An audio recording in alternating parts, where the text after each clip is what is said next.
convinced myself here, but there we go. Oh, thank you, Vera. Okay, she wants to do C2. Oh my.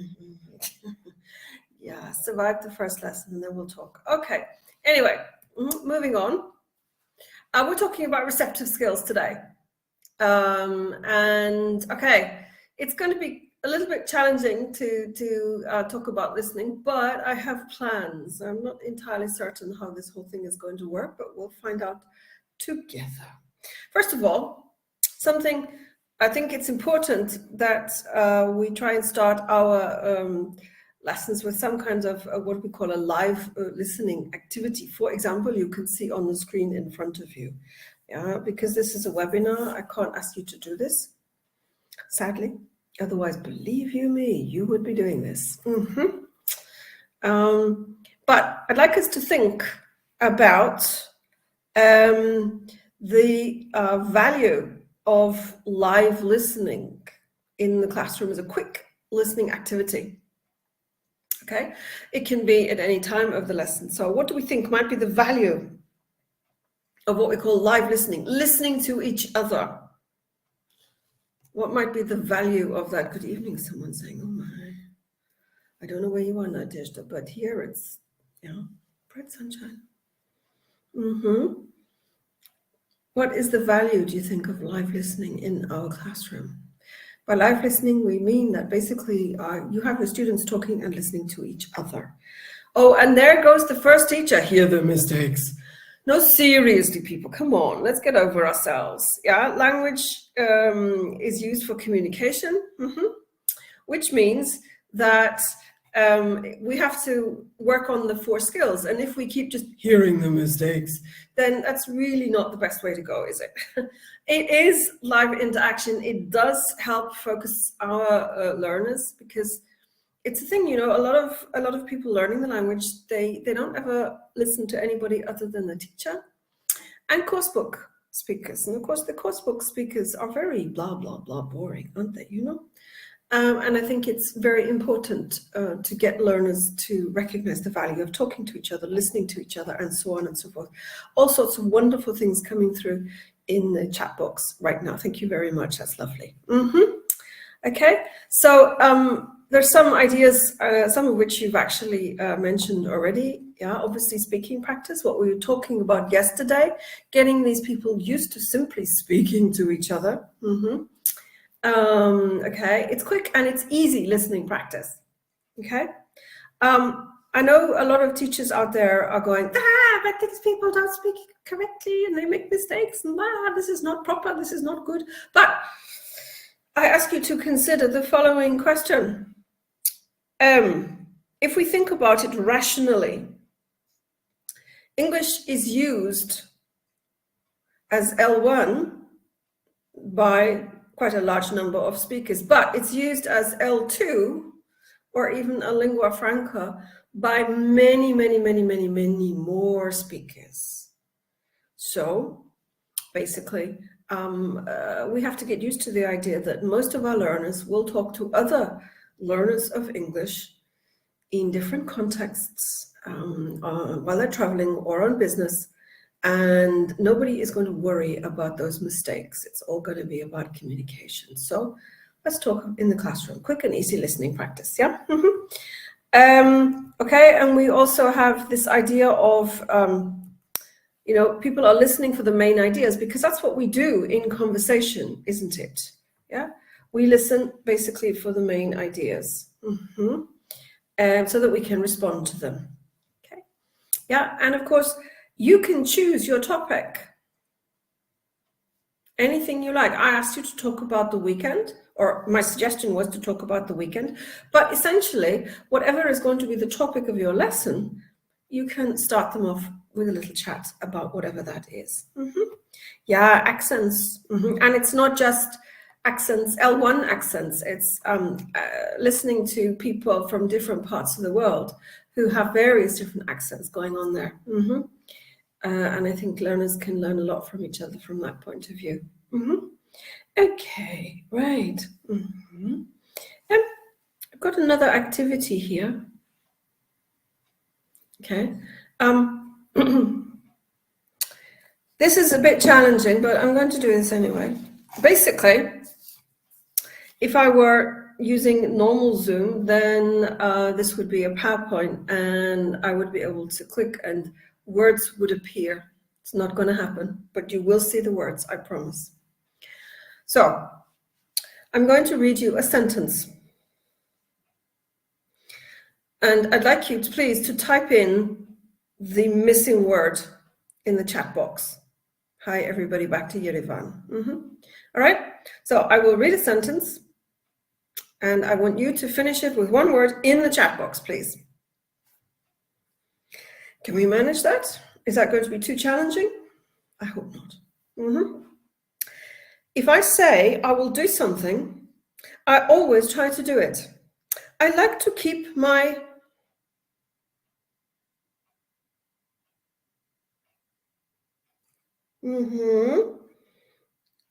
yeah, all kinds of words coming.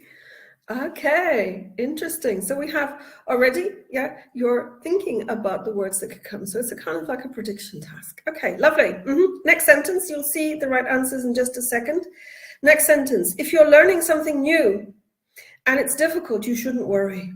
You just have to try your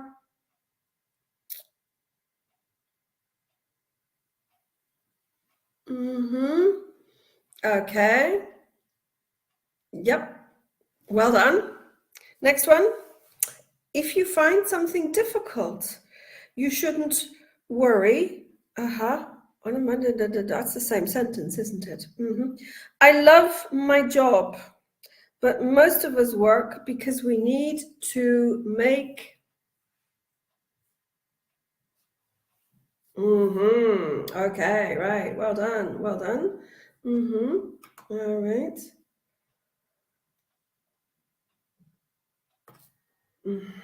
Okay. If you are learning something new and it is difficult, you might make some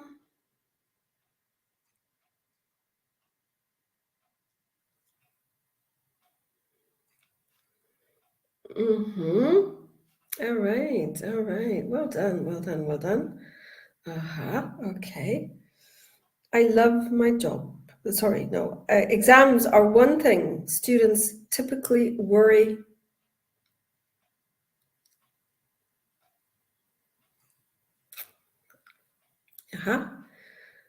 Good, good, good, good, good. I can see lots of correct answers coming in. And finally, the listening skill is the one I am most interested.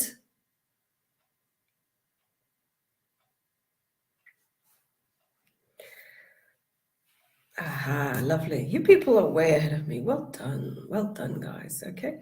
And as you can see, this is what promises. Word, I always try and keep my word, would also mean exactly the same thing. I always try and keep my promises rather than promise. That's just the way we say it.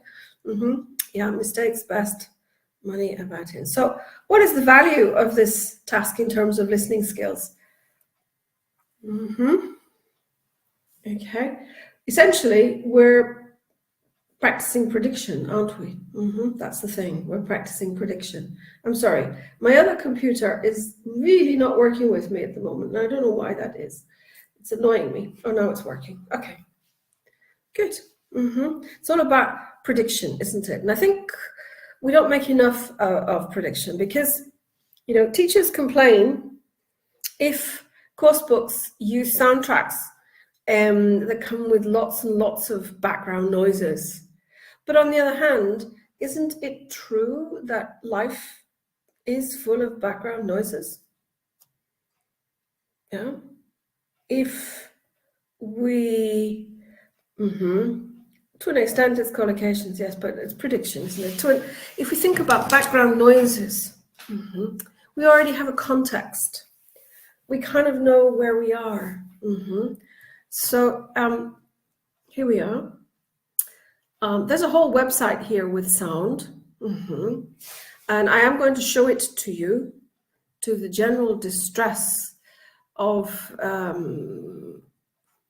everybody. There we go. Okay, you can see here. This is a website, basically, it offers all sorts of free sounds. Okay, right. So you can, where am I going? I need to go back to here, stop sharing. Okay, there we go. So you can basically set context just by choosing the right sound. Okay, and I've got a couple of sounds for you right now. And I'd like you, as you hear this, well, I've got one sound. Let's be honest. And as you listen to this sound, I'd like you to imagine where you are, what you're doing, how long you might stay there, and anything else that comes to mind, all right? Let's just, can I share something here? Can I share something here? Let's cancel this. Let's see if I can play it for you. Whoops, what was the wrong one? Okay. Shout if you can hear.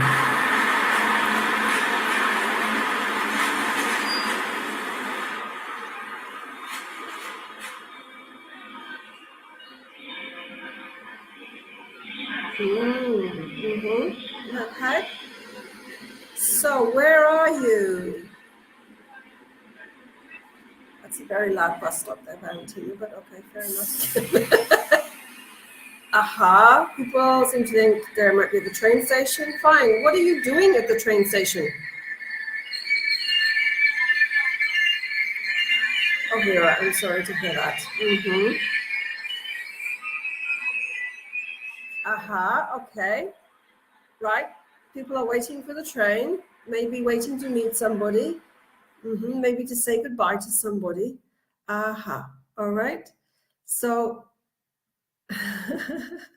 you've already got a background, haven't you? And that's the beauty of sound. And you can find all kinds of sounds online. You can use that website that I just showed you, or you can just Google or search Yandex and find all kinds of bits and pieces. And I think it is useful to set context, to be able to already get people to start thinking. Okay, most of you said you were at a station. Well done. So what are you doing at this station? Why are you at the station? Okay, and then you can begin to predict what you're going to listen to as well. So at the station, what might you hear? You might hear friends greeting each other. You might hear friends saying goodbye to each other. You might hear a couple having a major screaming row. What are they screaming about?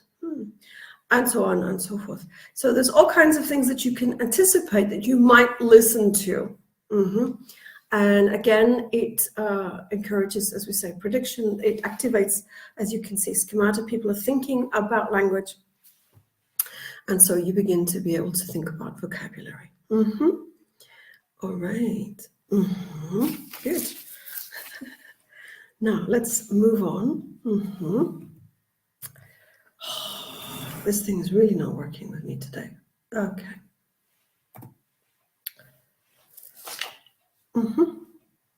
There are some ideas there for extension activities, because it's not just about one isolated skill, is it? And I think the one thing that we've learned today, or in the last couple of days, is that we can't just see the skills in isolation. If we listen, then there's usually some kind of speaking involved, yeah? You know, and if we're speaking while we're listening, obviously we may have to read something en route, and following up, we may have to write something. So I think it's useful to see this work in class. Okay, I'm going to give up with this other computer. Right. This is another example of a task which unfortunately I cannot demonstrate with you, much as I would like to. But with teenagers, sometimes they need things to be a little bit more fun, so you can time them listening to things and choosing the right answers. It is good to impress upon them. They can't think about things forever, because in an exam context, obviously, everybody's waiting for the next thing to happen, essentially. Okay. And the problem with all of this is that, it's really annoying me, seriously, guys. Sorry.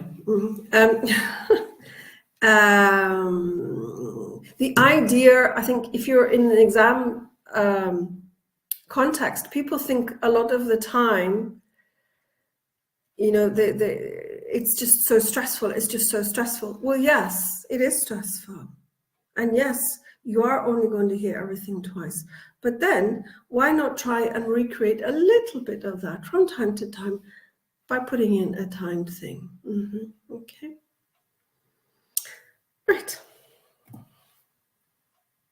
Guess the word.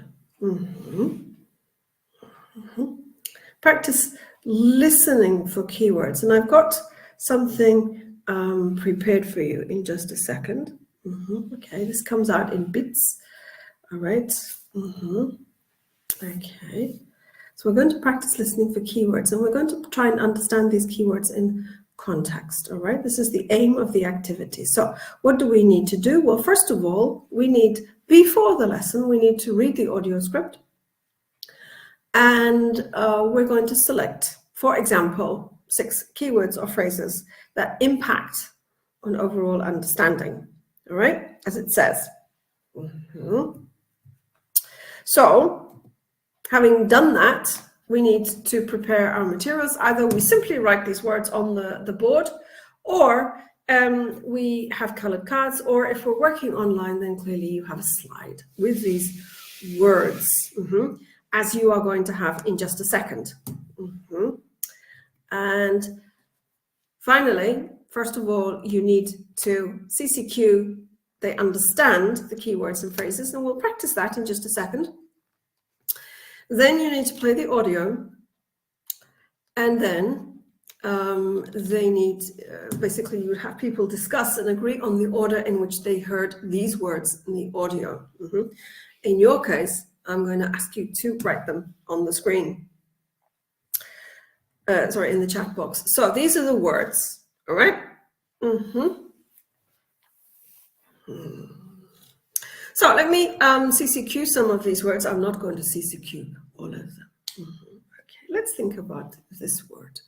In fact, what I'm going to do, I'm going to ask questions, and I'm going to get you to write me the word in the chat box, all right?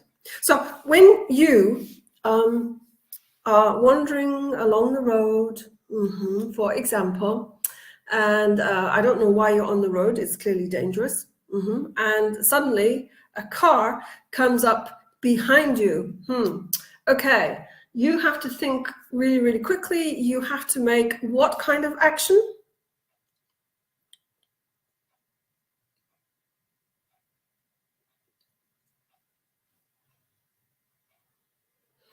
Well done. You have to make a spontaneous action or a spontaneous decision to do something. All right.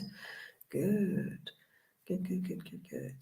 Okay. So this is the kind of thing, first of all, you would need to do with all of these words. Let's try another one. Okay. Actually, I'm not CCQing, I'm eliciting for you at the moment, but still.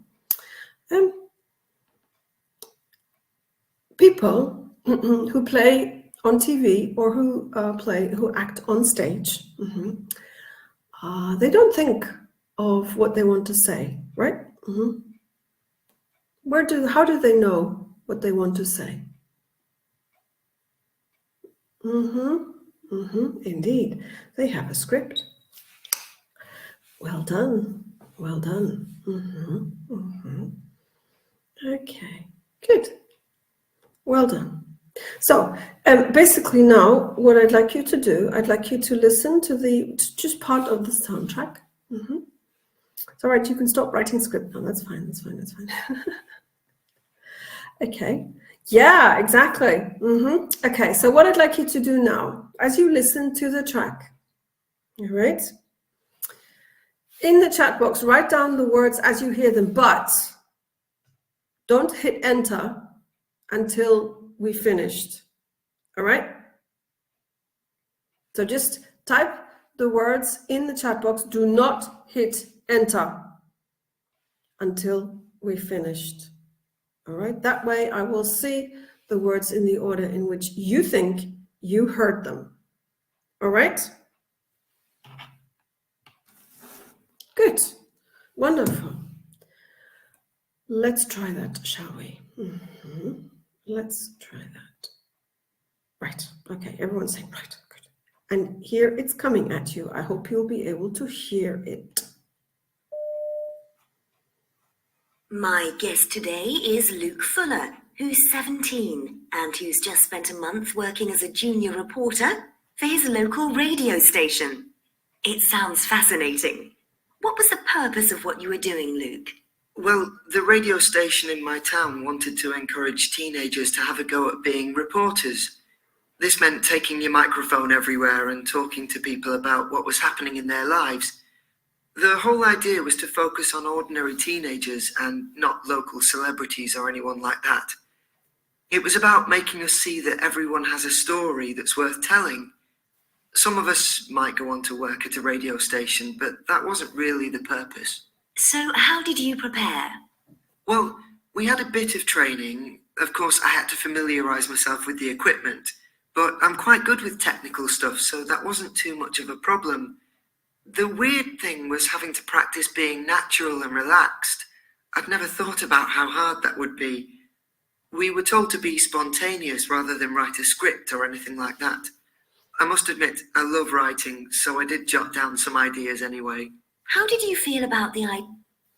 All right, people. Off we go.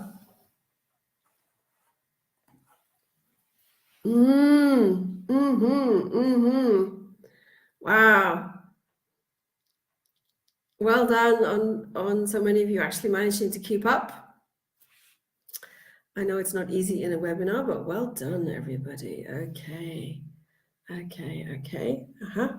Right. Lovely. I can hear all kinds of things, and here it comes. Here is the right answers, you can see. Okay. Along with a suggestion. Okay.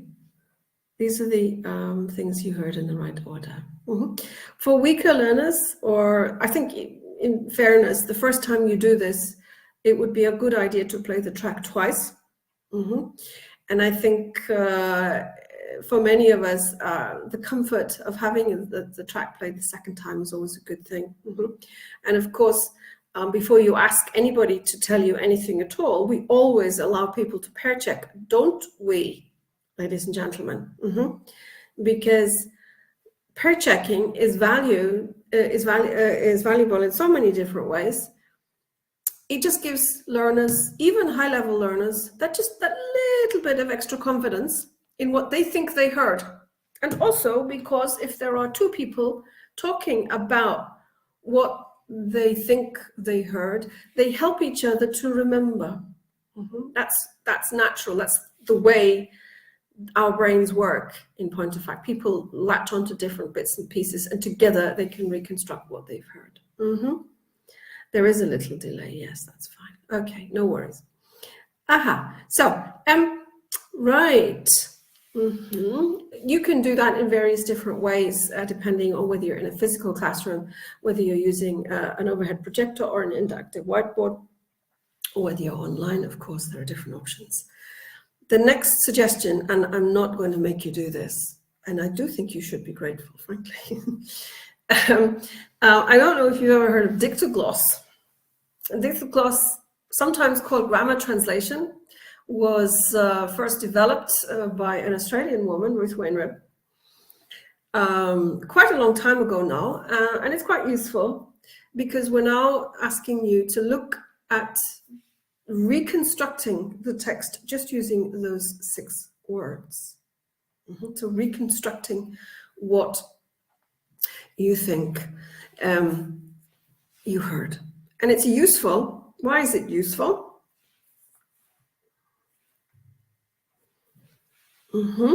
Anybody? Why is it useful to ask your learners to reconstruct the text just based on these 6 keywords?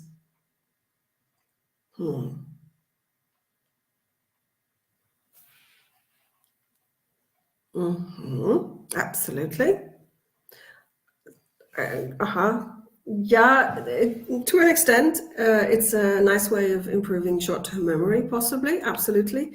Logical thinking, yeah. Okay. All sorts of things coming. It's about logic, it's about organization, it's about whole text management, exactly. And if they can remember, basically, if they got just one key word, purpose. Now, where did that come in? Right at the beginning, obviously. And she was talking about the purpose of the whole thing, and so on and so forth. So it is in a way a deeper listening task, yes. And sometimes it is helpful to play the track again, particularly if your learners are struggling. But also, it helps learners to reinforce their own understanding of whole text management as well. Okay. If you do the whole guess the word, as in what we've just done, essentially, so put the words in the right order, then you are also focusing on listening for specific information as well, for specific words, which can be very useful with learners. Okay, right. Now, all of this is quite challenging, and the problem with receptive skills, many people think everyone can do receptive skills, but if you look at results, not just across Russia and Armenia and wherever you people are located, but around the world, if you look at Cambridge Assessment English exam results, starting with the babes, listening is the weakest, closely followed by reading. And I think this is because, as teachers, we don't spend enough time focusing on the sub-skills. Yeah? All of the time when we were kids, we were learning to listen and we were learning to read in different ways. And in primary school, teachers focus on that. Teachers focus on, okay, now I want you to read very quickly. They maybe don't say it quite like that. Or the questions they ask for listening are very, very specific. And these questions or the tasks are designed to develop the sub-skills that we have in our native languages. We don't listen to everything the same way. We don't read everything in the same way, do we now? Yeah? Listening is essential for life, but do we listen 100% full concentration to everything that anyone ever says to us?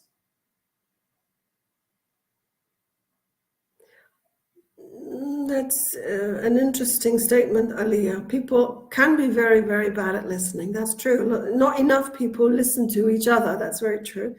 People are all about talking, but not listening. That's the thing, exactly. But we don't listen in the same way to everything. Yeah, it's very possible that we have TV or radio running in the background, and we only really start to listen if our favorite song comes on, or if we hear certain keywords, and then we go, ooh, and we start listening. When we listen to each other, do we actually start listening at the beginning of the sentence? Or do we first register, oh, someone's talking at me, maybe I should focus, and actually tune in only in the middle of the sentence? Okay, yeah. And this is the thing, okay? We need to be aware of this as teachers, and we need to be able to focus on the different sub-skills of listening. And that would be, that would take us 2 days to work through if this was to be a webinar. So yeah, it's very challenging, and we need to remember that it's too easy for us as teachers just to pick up the course book. What am I doing today? Oh, goody, it's a listening, yay! And off we troll into the classroom. We set our task. Yeah, we may even have, gone through some of the preparation. We may have pre-taught some lexes. We may have set context. We may have activated schemata, and so on and so forth. But when it comes down to it, a lot of us in the classroom, we say, here's your task, now listen. And then after the task, okay, answer, blah, blah, blah, blah, blah. Oh, you're all wrong. How stupid are you people? Let's move on. And I think that's one of the reasons people get a little demotivated. Okay, so we really do need to work on our listening skills, on the listening skills of our learners, if we're going to make a real difference. Because as you've already said, listening is actually a very useful skill, isn't it? So we need to take every opportunity. What do you mean it doesn't work? Okay. Yeah, it does. Yeah, Irina, I quite agree with you. That is the way it happens. And we're all busy teachers, and it's easily done, let's be honest. But we do need to focus on these things. And even with primary kids, if you look at starters results, listening, it's across the board wonderful. You look at movers results, and already they're beginning to lose points on the listening. And why is that? Possibly because people's attention is limited, as someone's just said in the chat box, but also possibly because we're not doing enough work in the background to encourage them. Okay. Right. And obviously, enough of my rant about this right now. Cambridge does have listening activities that you can access online in the Learning English section, as you can see. It's usually classified in B1, B2, okay, and can be done online or not. You can actually download quite a lot of it and use it in your physical classroom. Okay. Some of it is actually wonderful. Yeah, exactly, Ludmilla, exactly. You just check that they've understood, and if they haven't, well, that's their problem, isn't it, really? Okay, right. So now we're going to move a little bit onto the next little problem. Reading. Yeah, reading and use of English. At B2 first, you have these 7 tasks. All right. 3 reading tasks, the first, but if you look at the grammar and vocabulary, the use of English is actually the word that everybody hates. And you think about parts 1, 2, and 3. Parts 1, 2, and 3 are basically texts. And the learners or the students have to do different things with these texts, but essentially they are texts. There are missing words, and they have to do things like word formation and so on and so forth. But essentially they are texts, okay? And we need to look at it like that. Only keyword transformation is not a whole text. It's just a sentence with context. So let's think about what we're going to do before we read. Before we read, guys, what are we going to do first of all? In the chat box. Are we just going to say, here's the text, read?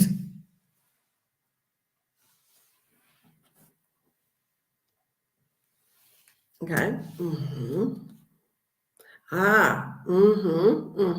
Okay, right, yeah. Absolutely.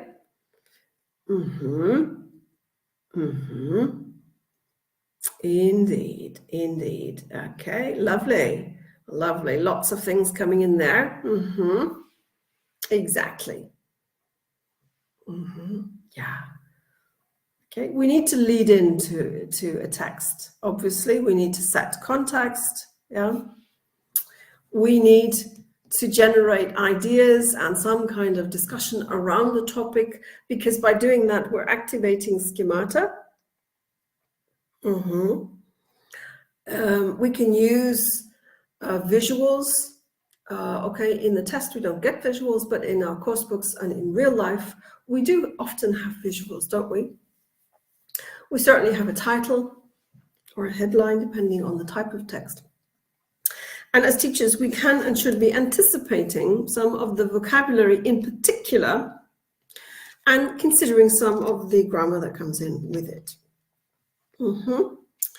Because again, it's not just about the reading, is it? We can move things on in different ways. Okay, right. And we're going to do something like this all together in just a minute or two, but yeah, absolutely. Mind maps. Oh, I like that. Nice. Yeah, brainstorming. Okay. Okay, good. So, having completed the pre-reading stages, okay, so now we have the reading, okay? And what kind, if we think about the sub-skills of reading, do we read everything in the same way in real life?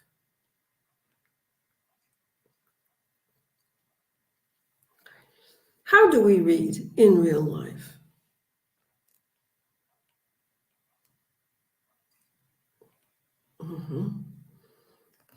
Christina really reads everything in exactly the same way? Wow. Okay, yeah, okay, right. Yeah, just and for detail. Indeed. Depends on the aim. Well, yeah, so it depends on our personal aim, isn't it? Doesn't it? But in general, we tend to do one of three things. We read for gist. We want to get an overview of what it's about so that we can decide if we want to read any further. That's often the way we approach media, articles, or any kind of reference works if we need to read to produce some kind of essay or in order to as part of some kind of academic studies, for example. We would read really, really quickly to get an overview if this is what we need. And then we would read more closely, more slowly, in detail, so that we really understand what it is we're talking about. But also we have scanning as well. If I'm scanning a text, what am I looking for? If I'm skimming, I'm going for an overview. But if I'm scanning, what am I looking for? Somebody said answers. Fine, answers to what exactly? Life? What is life?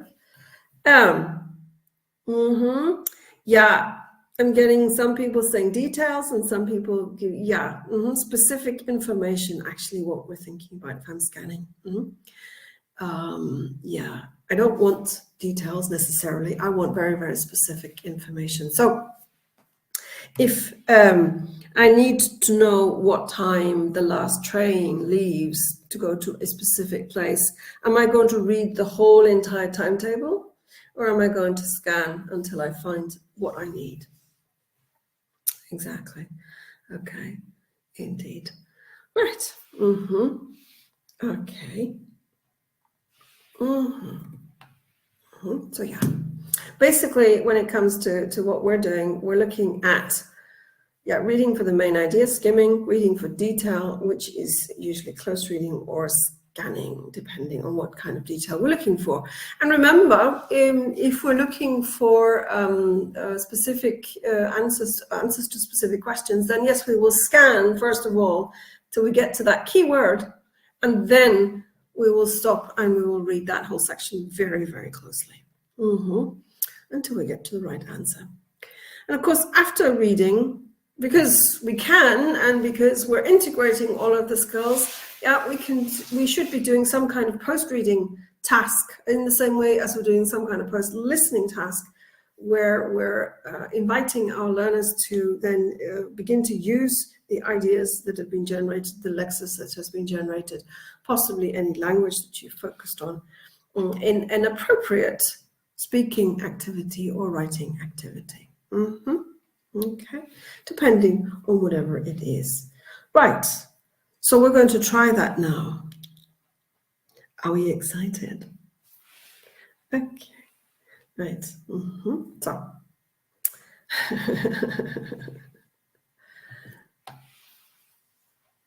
okay. This looks a little like the speaking, except you have 3 pictures. So, what similarities and differences do you see in these 3 pictures? What do you think is our topic? Thank you, Maria. Okay, getting dancing. Yeah, absolutely. So it's all about It's all about dancing here. Does anybody know the 3 different types of dancing?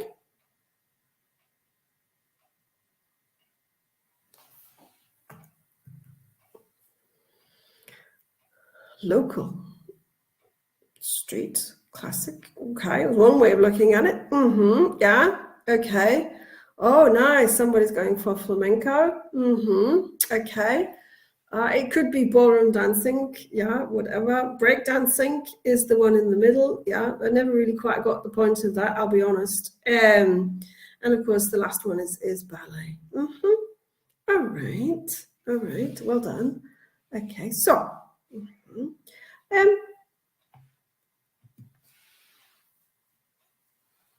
What do you notice about this picture?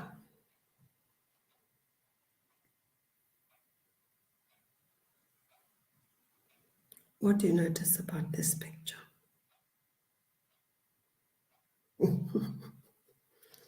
Well done, Tatiana. Yeah, nice legs. Okay. Okay, but yeah, these are men in a dance class, in a classical ballet dance class. Exactly, training. Good, well done, well done, well done. Now, let's look at the title, Ballet Dancer by Chance. Okay, and now, okay, I can't have you talk to each other, obviously, so I'm going to ask you to write one sentence. What do you think this text is going to be about?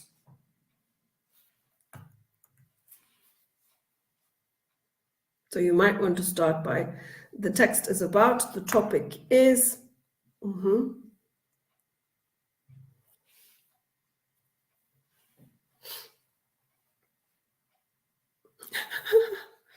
Someone being forced to be a ballet dancer? Disc. Okay. Nice, Christina. I like that idea. Okay. What does this by chance mean? Let's focus a little bit. Okay, ballet dancers. Okay, fair enough. We've got all sorts. The topic is clearly becoming a ballet dancer or training to be a ballet dancer. But this by chance.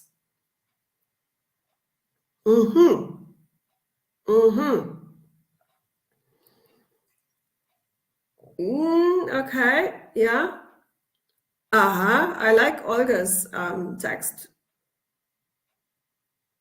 whenever it's being approved. Okay, yeah.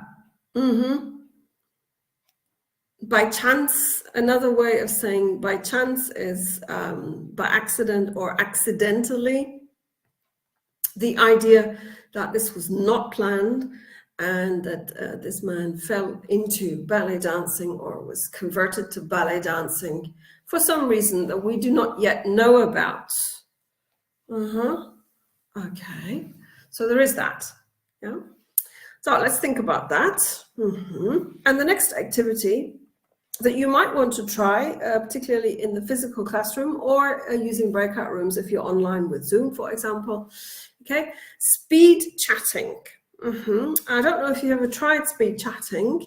I did this a number of times working with teachers and also teenage students in various different contexts in and around Moscow. Okay, basically, so you've got 2 rows of people. I like to have them standing if you're in a physical classroom because it makes movement easier. And you basically, you can read the instructions on the slide. You don't need me to explain it necessarily. But basically, you have one question or one topic, and you get people to talk to each other across the table or across the space. And then after, it says here 60 seconds, or I tended to do whenever I got bored, practically, you could whistle, or in my case, I would make a horrible noise. I'm not going to do that today. And again, I think you should be quite grateful for that.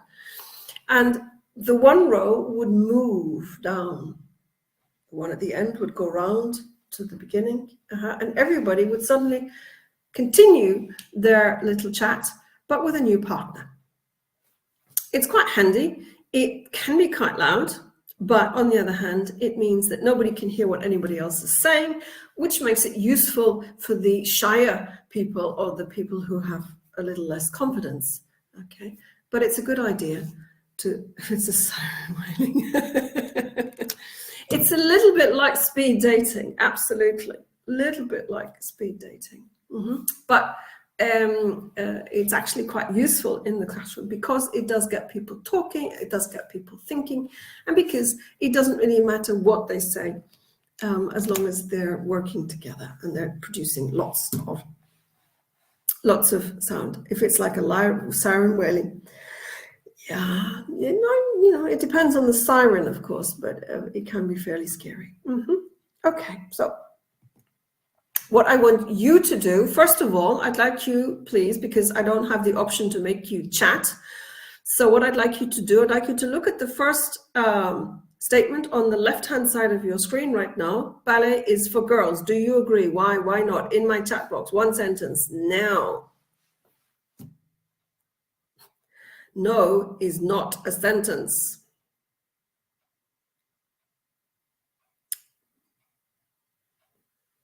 If you're going to say you don't agree, you need to tell me why. Thank you, Katerina. Well, yes, but that's still not a whole sentence. Come on, guys. Let's. You might want to write something. Oh, that's an interesting attitude, Ludmilla. I do. Okay, nice idea there, Alexandra. Like that. Okay. You need to be very resistant. Does that mean that men are not resistant? I don't understand quite that. Oh, nice one, Irina.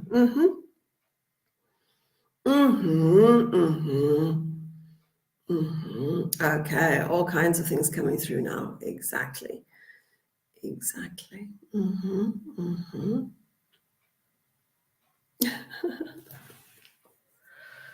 Yeah, all kinds of statements coming through here.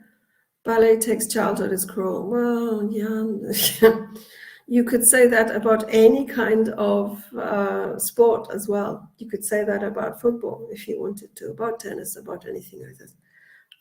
Ballet without men is like a dull spinster's life.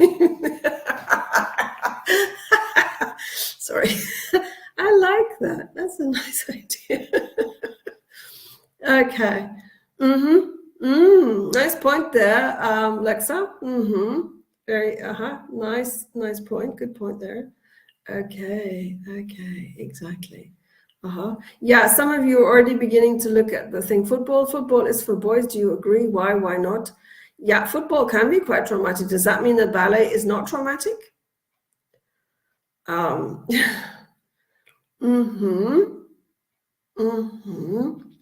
Okay, so that, I think the thing about this is you've all seemed to have quite strong feelings on the subject, which is good. And I don't really care what your opinions are. I think it's more about how you can put these opinions. It's more about generating words, generating speech, and to develop what's going on in your mind to set us up for what's to come. We use Alex in both cases. Well, no, see, that's an interesting statement. It's also very true. I like that idea. Yeah. The difference being in ballet, we also use our arms, whereas in football, we're not allowed to. You could say something like that, couldn't you? Right.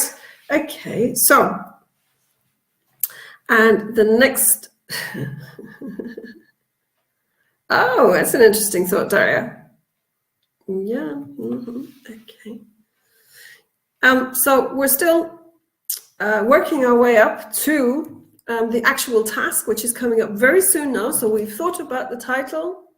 We've discussed some ideas related to possibly so-called sexist attitudes to different activities in life, different activities that things do. So we're all really set to go. So do you, at that point, do you then just say, read? Or is it important that we set a just reading task? And I think what we need to agree on is the fact that, yes, it is important to set a just reading task, because if we don't set a task, then we can't really focus the way people read, okay? So a just task is a task where you can read very, very quickly just to find the answers to those questions.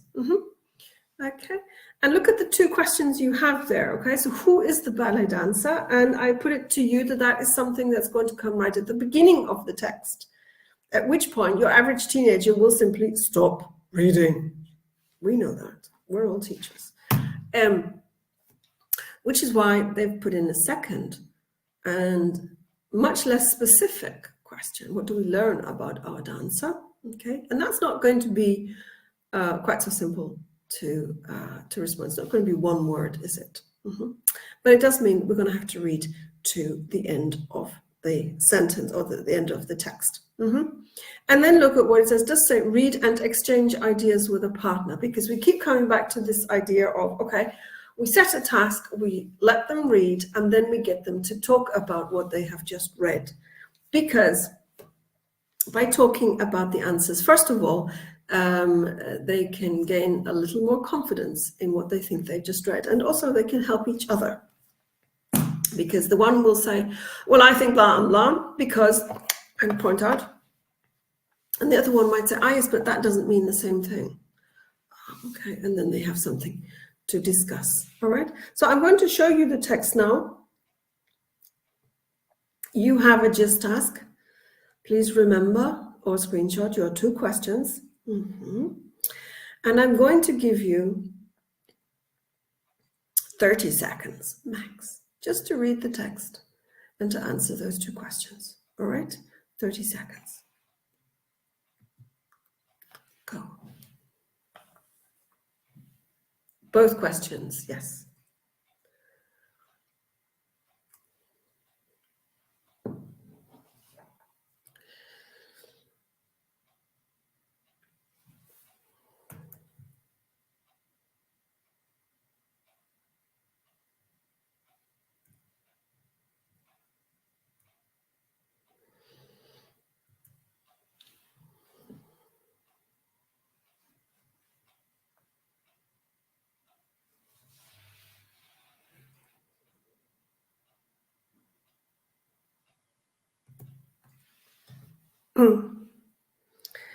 In my chat box, please.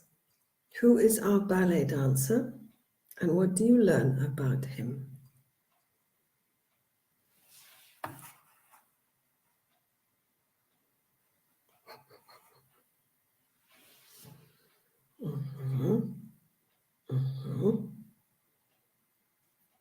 Okay.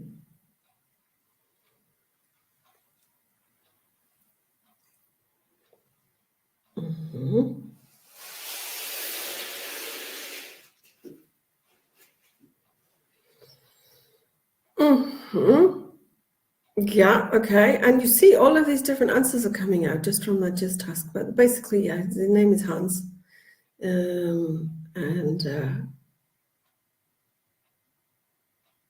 Exactly. All kinds of information coming through the chat box there.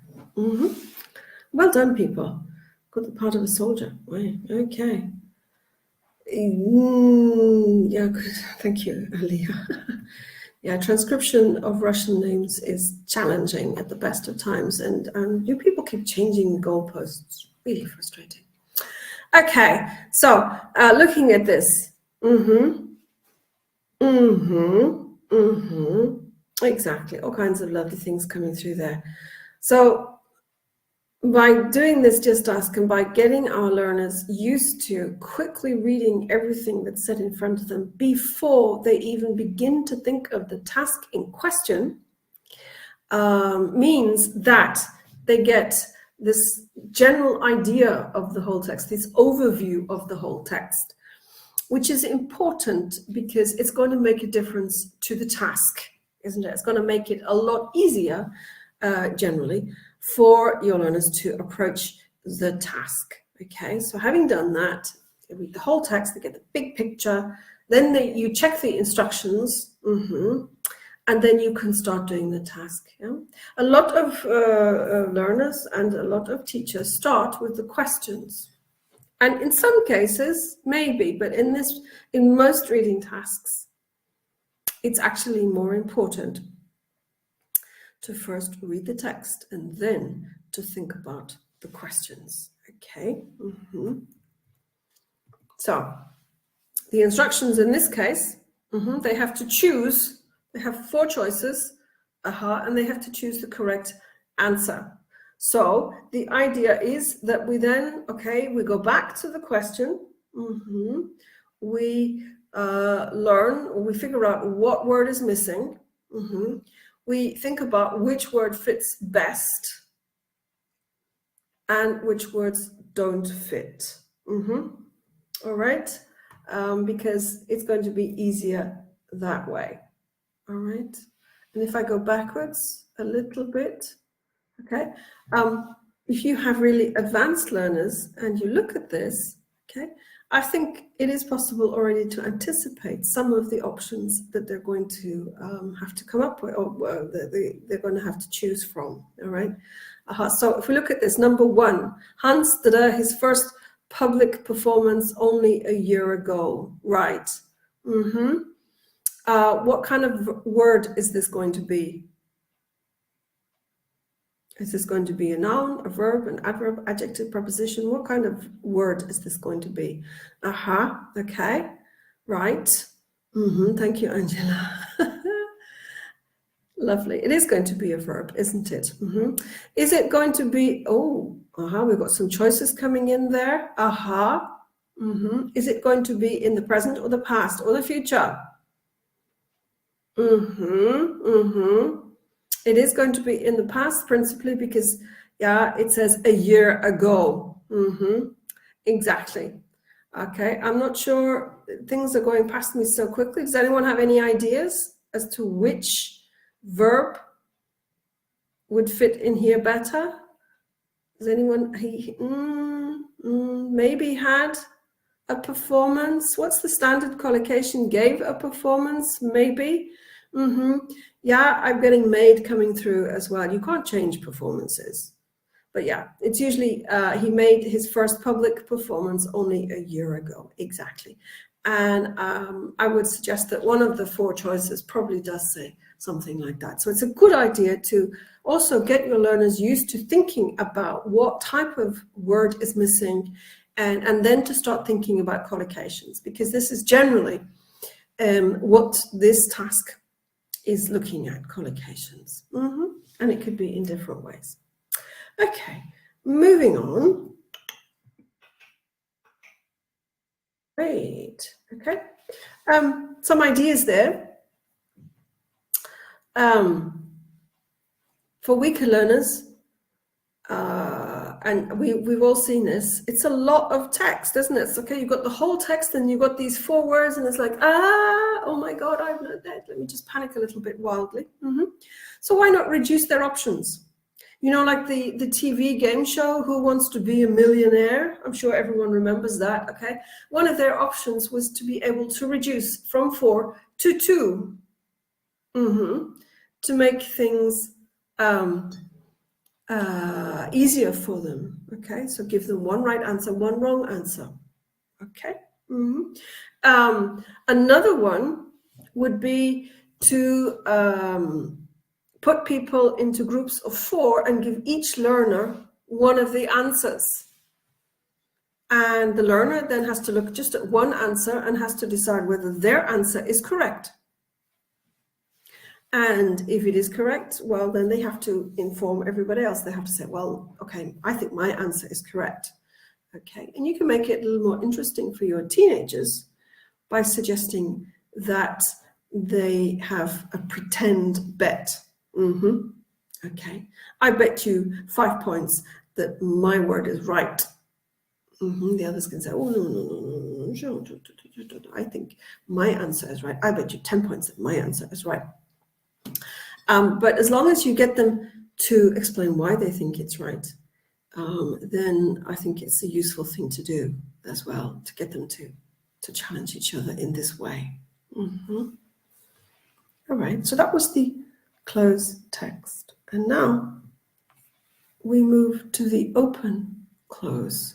Do you think we can do the same things with the open closed text? Do you think it's good to do, first of all, activate schemata, think about camels, and then do some kind of gist task, and then begin to read the instructions and to figure out, can we do it the same way, or is this going to be different?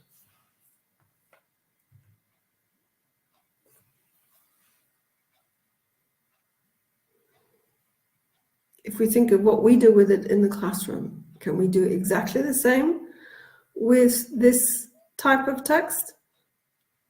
Or do we have to change things? Okay.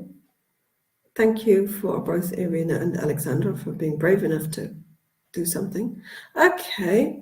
All right. Okay. It's a slightly different type of reading task, but it's essentially, we can approach this task in the same way. So first of all, by thinking about camels, possibly going way back and looking at camels in different contexts, and then to get people thinking about what we know about camels, to finally setting some kind of gist task based on this short text. It's exactly the same, isn't it? The only thing here is that you don't actually have any choices. And so in general, the words that they're looking for here are not necessarily content words, they're what we call language words or grammar words.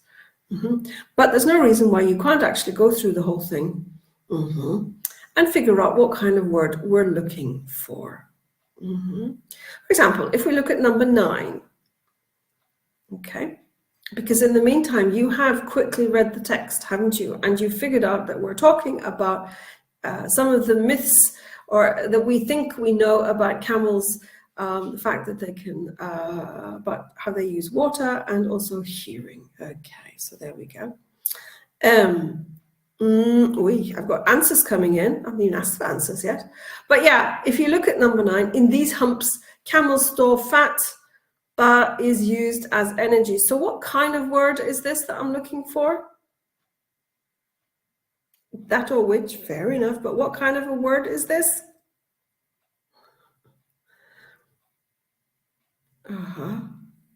Nice try, Irina. But isn't it more like a relative pronoun? Thank you, that person, Shazira, well done. First person through with the right answer. It is a relative pronoun, obviously.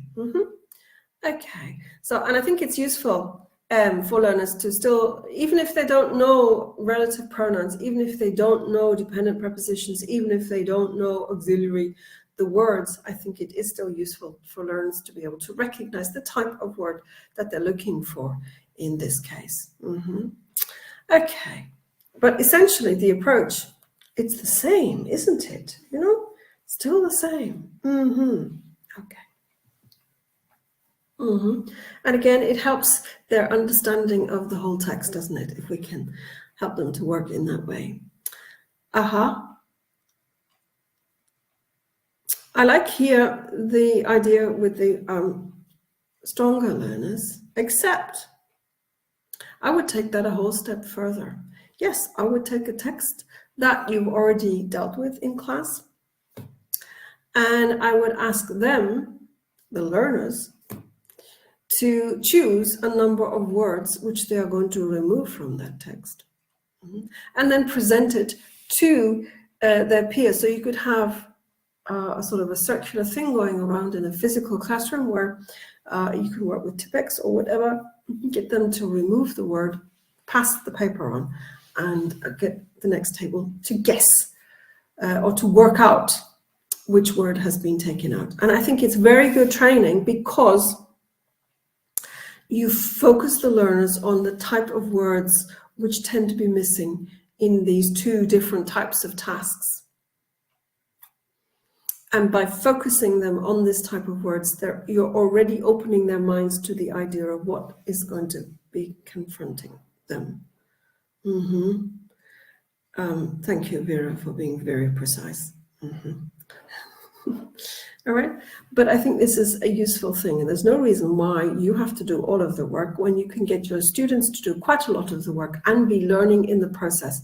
And because they're doing this in pairs in general, then also they're getting a lot of speaking in, because they need to talk about which words to eliminate and which words to suggest if you're doing the regular task.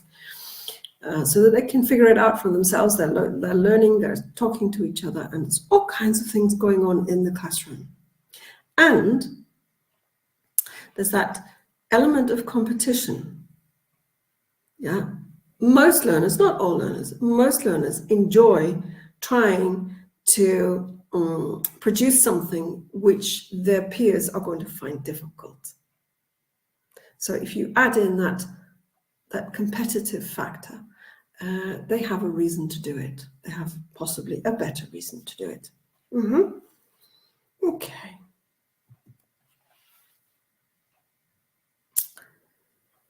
Moving on to part 5. Okay, this is a multiple choice. In the tradition of multiple choice tasks. Okay, so you're going to read, so you can read what it says. You have 6 questions, and for each of the questions you have 4 options. So let's think about exactly what are these people going to be reading for. Yes, they're going to be reading for detail, but what else are they going to be reading for? What other things can you think of? We have detail. Are they only going to be reading for facts? At B2 level, is it all about fact? Black and white fact? Nice. Opinions coming through there. Good. What else? Possibly assumptions. Absolutely. Attitude. Lovely. Yeah, text organization is never a bad thing. Okay, good. Well done. Appropriacy. Okay. Yeah. Wow. Yeah.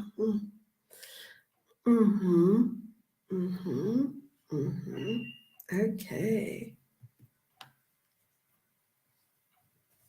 All right. So there's all of these things coming in. You said quite a lot of it yourself. Yeah, opinion came up, attitude came up, tone. It's amazing what kind of tone we can convey in what is essentially a written text. And it's also important at this level, B2, that learners begin to understand that.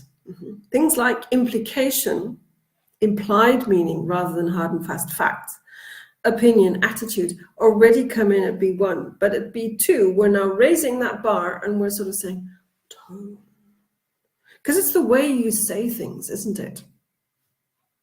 With speaking, it's much easier to recognize tone.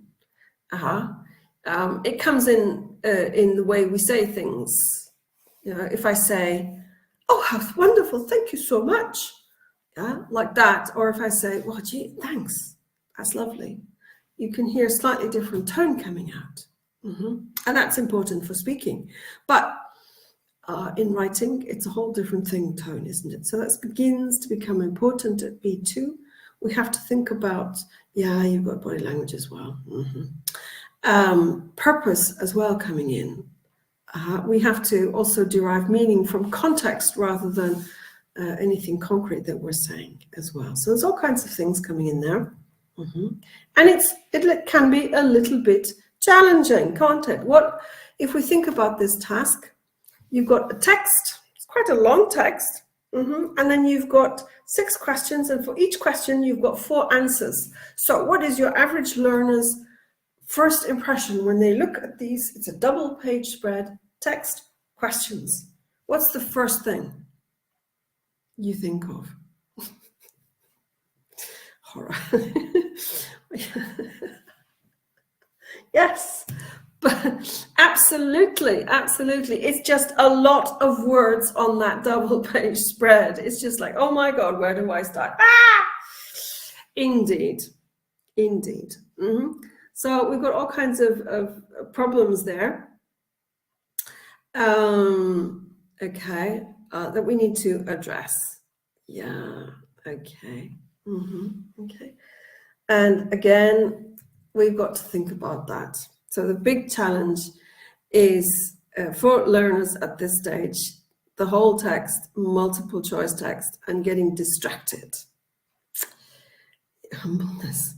I'm not sure that humbleness or, feeling humble is anything that teenagers really go in for, but well, hey, yeah, okay. It is easy for the learner to get so distracted that they don't actually read the whole text first. And for the reasons that we have discussed, it is so important to get an overview of the whole text, particularly part 5 and part 6.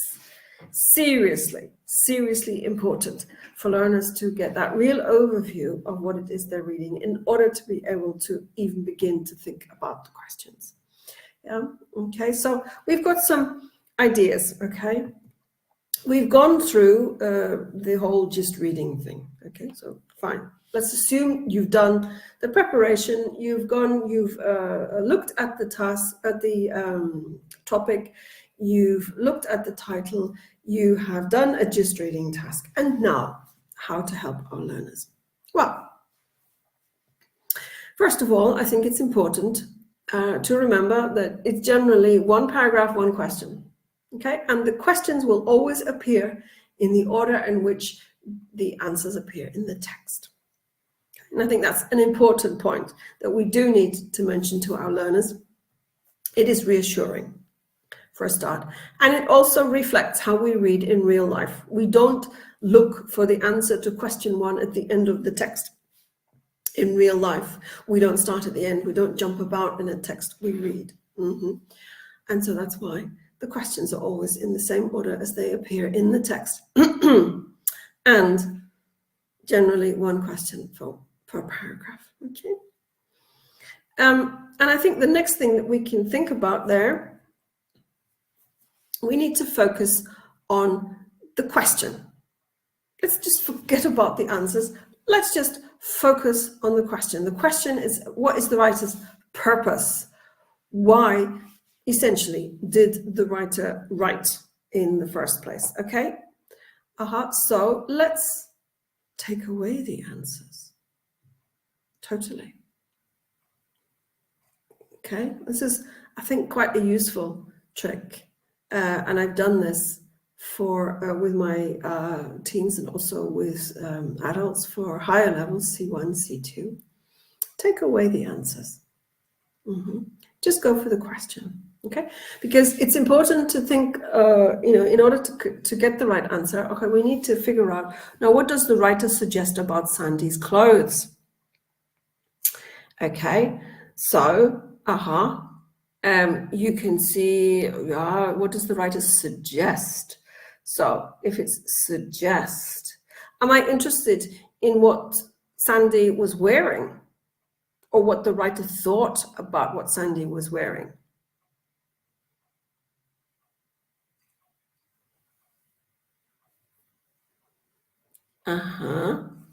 Exactly. All right. So it's obviously what the writer thought about it. So, I'm looking at descriptive words, aren't I? I'm looking to figure out, exactly what's going on here. So then, her clothes come in very bright colors. Yes, indeed. They do, don't they? So if I go back,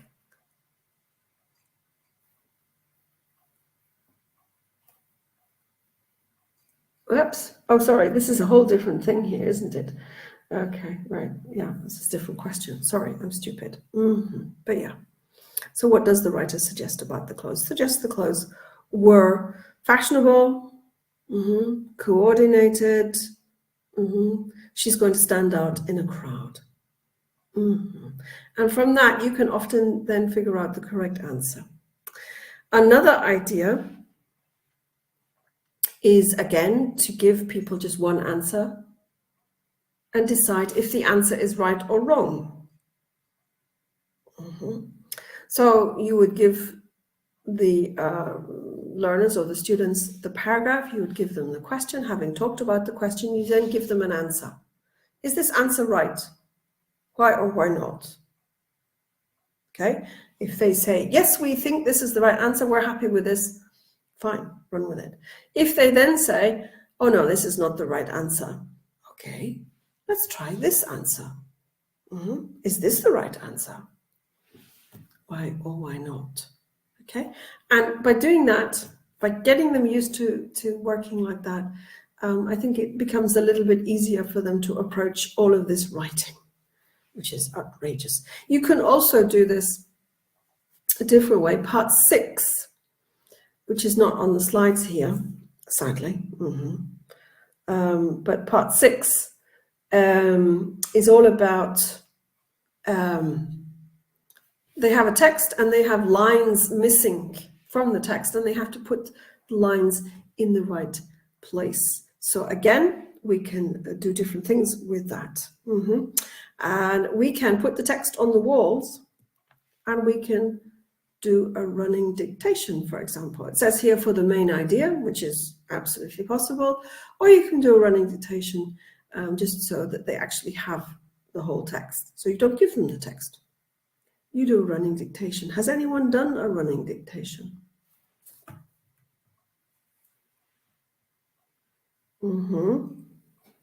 Yeah. Once. Okay. Anne is screaming at me. Yes. Does that mean that you're secretaries and reporters? Okay. Yeah, I get that. Okay. Except you need to keep changing it around. For the longest time, I had a juniors class when I was in Moscow. They were awful. They were dreadful. They were the worst junior class ever. Seriously. And they did like running dictations. They would kill during running dictations, each other, not themselves. So, but it's usually something that everyone will approach. Okay, with my teenagers, it became more of a strolling through the park dictation.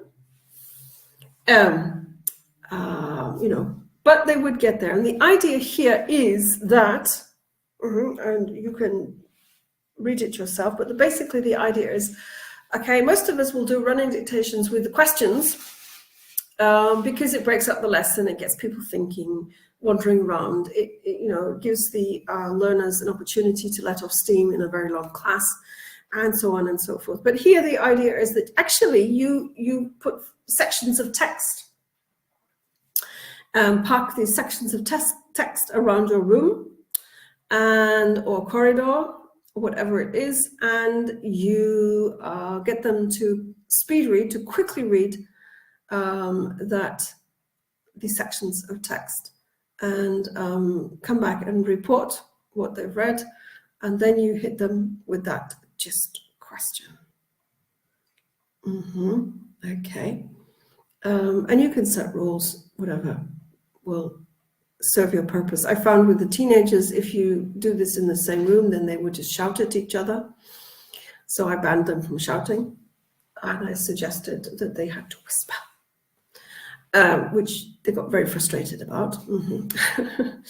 But I was in a very small school, and I didn't really have the space to have them running around the corridor without killing little people and babushki, which is not really on. Okay, online, the running dictation tends to be quite challenging. It is possible. For example, you put people into breakout rooms in groups, essentially. One person stays there. If you're using Zoom, you can make people co-hosts. So, for example, you've got one person stuck in one room with the text, and in each room, one person with a slightly different bit of the text, and everybody else can move between the rooms. So they just go and visit, and they listen to the text, and then they go back and they dictate, and people write it down. You can do it. It's a lot more challenging and programmed chaos the first time you do it, but it is possible. Okay. And again, having sorted all of that out, they then have to put basically the whole thing in the right place. Okay.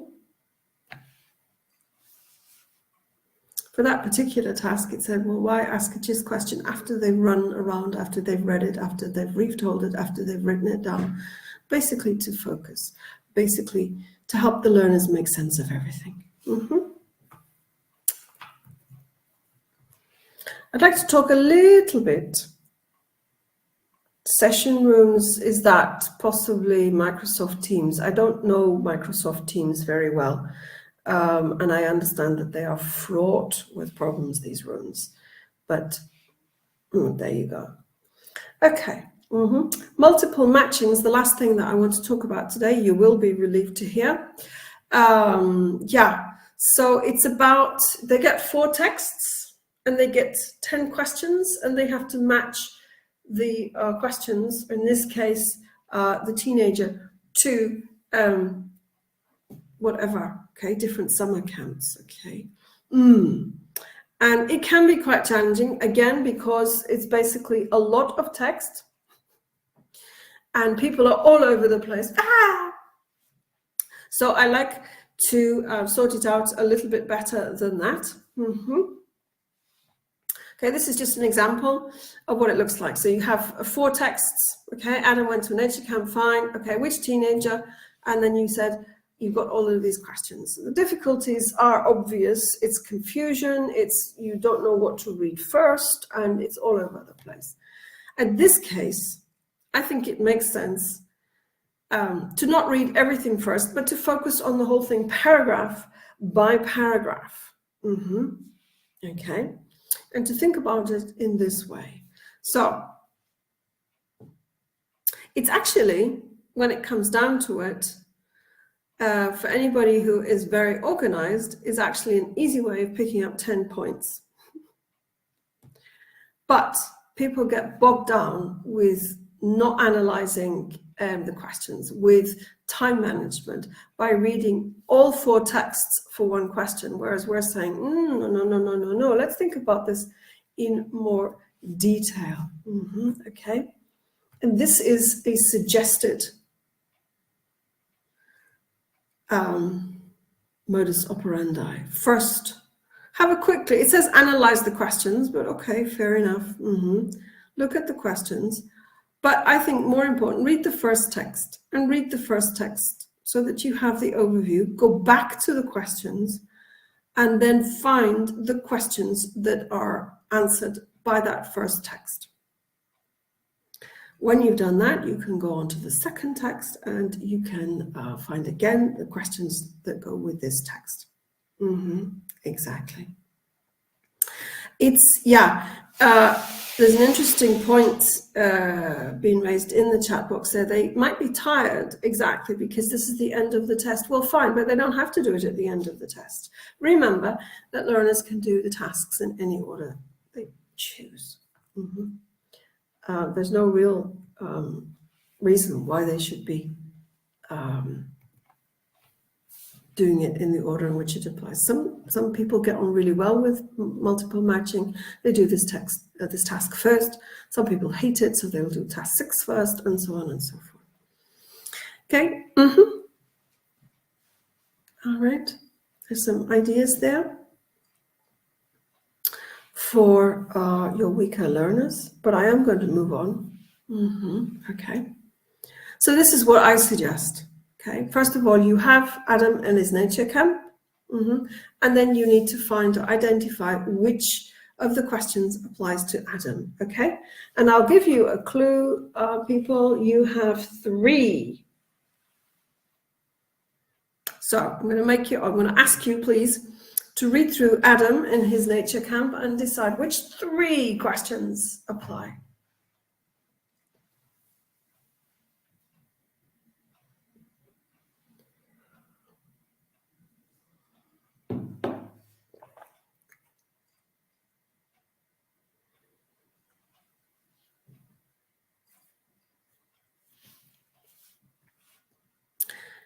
As soon as you think you know, just write the numbers of the questions in the chat box. You don't have to write all three. If you think you've identified a question which is applicable, go for it.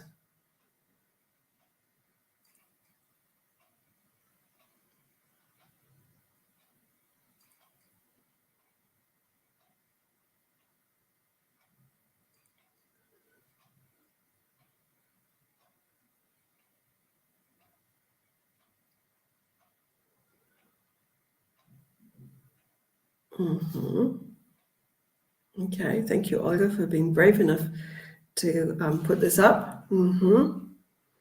Okay, 248. Right, well done. Somebody's got in there an 8 and so on and so forth. Well done, people. Okay. Okay. Little relief. I'm not sure that relief is there. Okay. Bit fed up because they had cheese sandwiches every single time. But actually, yeah. To have achieved something hard, but worthwhile. Okay. And there were cutting reeds by the lake. They actually needed our help. We weren't just being occupied. Produce something proved popular. Pasta and salad. Okay. Unwilling to complain about a lack of variety at the top there. A bit fed up because we had cheese sandwiches every single day. Okay, so you've already highlighted the second problem with this, is that the information is not going to be in any order, any specific order. Okay, it could be anywhere within the text, and that further compounds the problem.